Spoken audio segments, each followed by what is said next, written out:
Hello world, Jay Sherm here. In today's episode, I'm going to discuss team building, whether it's choosing a co-founder or hiring employees for your company or your business.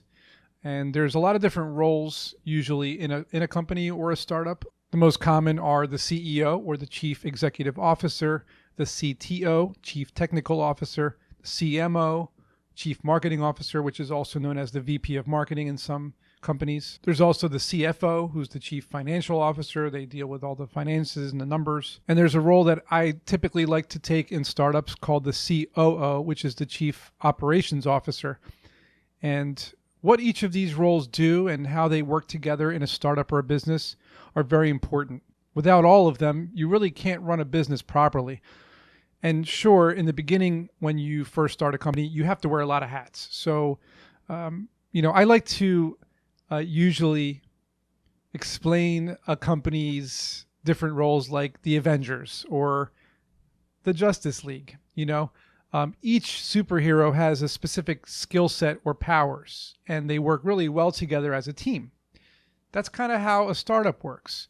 If you're really good at marketing, but you're not that good at programming, well, that's why you would need a CTO to do the programming and a CMO to do the marketing. Same goes for the CEO. The CEO is a leader, someone who knows how to raise money, someone who knows how to have a vision and lay it out in presentations, somebody who knows how to explain everything and also knows a little bit about each topic, whether it's marketing or programming or finances. The CEO typically has a really well-rounded knowledge base of not only the industry that the company is in, but also how to get it out there. So it depends on what kind of company you're starting also. If it's a small business, if it's a brick and mortar company, if it's like you're selling a product, you might not need a lot of co-founders or a lot of people in your team. You could maybe do it all by yourself, especially if you're selling, say, t-shirts online and you have a t-shirt business, and you could do that by yourself. But it's always good to have a partner if you're trying to scale a business, because then you can get twice as much of the work done in half the time, depending on whether or not the person that you choose has a good skill set and if they're very good at what they do. Through the years, I've worked with a lot of startups and a lot of businesses and a lot of companies. And what I found happening is I ended up doing most of the work. So the people I chose to work with, they didn't really have any good skill sets, or they didn't have a lot of good skill sets. They might have had one and it just wasn't good enough to kind of contribute to what I was able to offer, what I was able to bring to the table.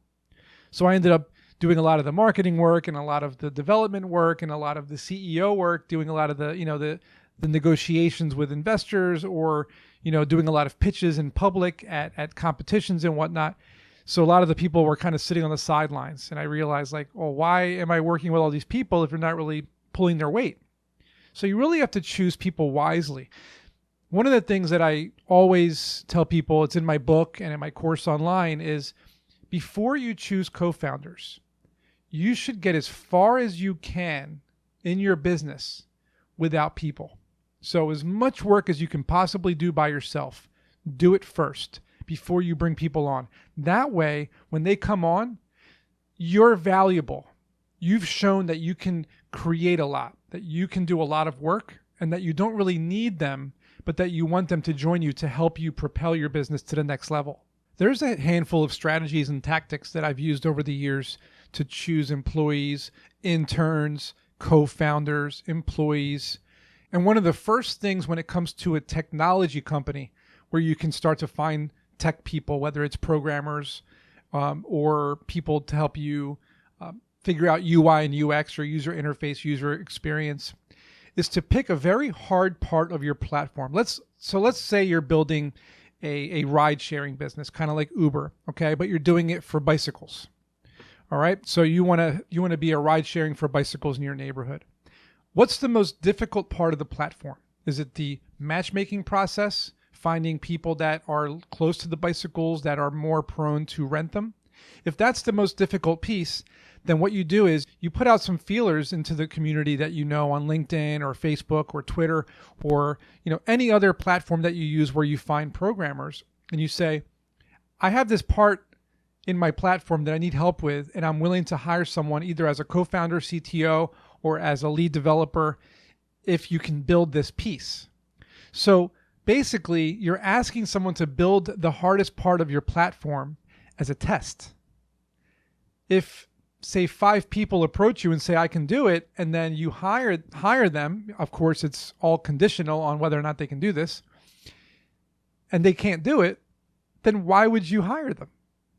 Then you might find the one developer who knocks it out in a week, and you know they're smart, you know they're a good programmer, you offer them the position because they were able to build the hardest part of your platform, and you know that they can deliver on future iterations and future code. So that's one trick I've used in the past, and it's worked very well many, many times. This goes hand in hand with other trick is not really a trick, but it's pretty common knowledge, is hosting a hackathon.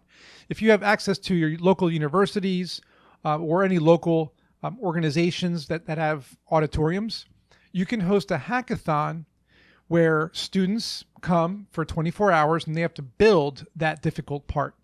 Top prize is, $500 or $1,000 or whatever it is.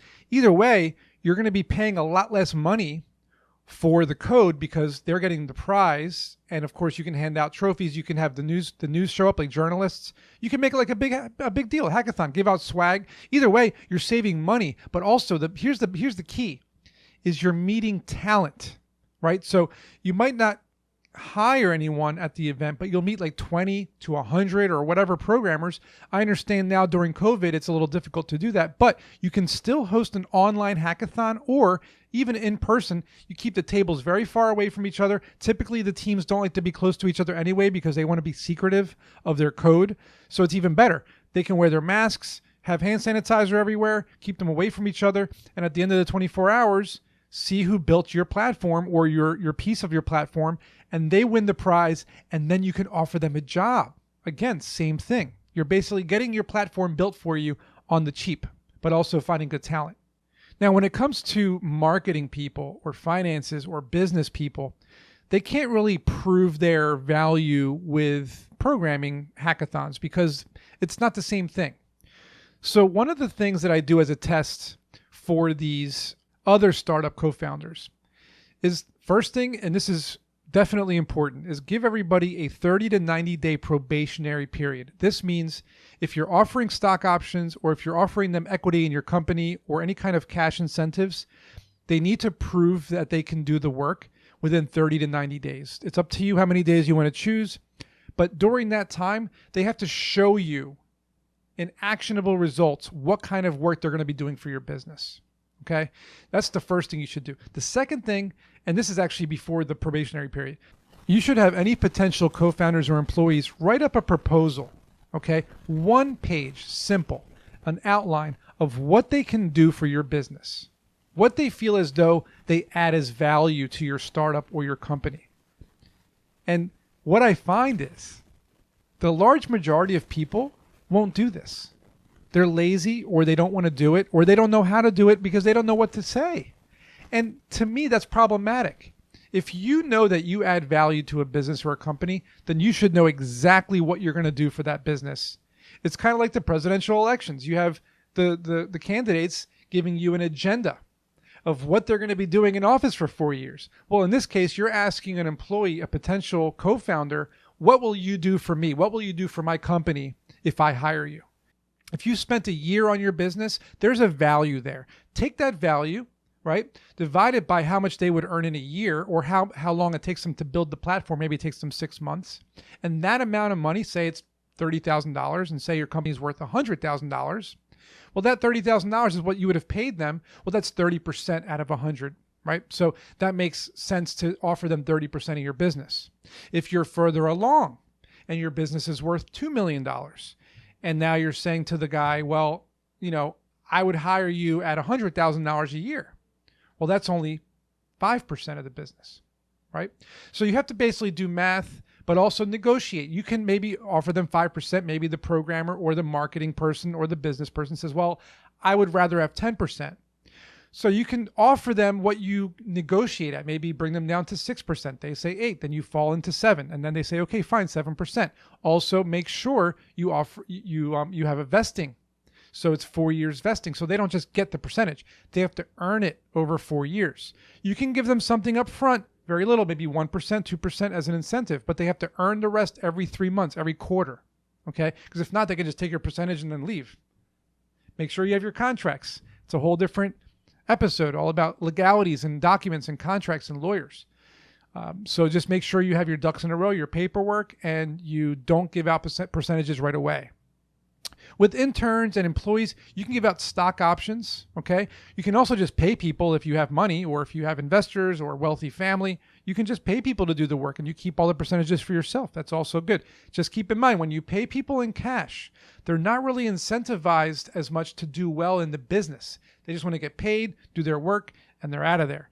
If you give someone equity in the business, then they want the company to succeed, because when the company succeeds, they get paid a lot of money, because say the company sells for $100 million and they own 10%. Well, they get $10 million. So what's better, getting paid $10,000 cash for some job, or 10% of what potentially could become a behemoth, or what we call a unicorn? So these are some things to keep in mind when you're picking out co-founders, team members, employees, or interns. Hopefully this helps you figure out who you can choose, when you should choose them, how you should choose them. And if you have any questions, always feel free to leave me some comments, and I'll always get back to you. Thanks, and see you in the next episode.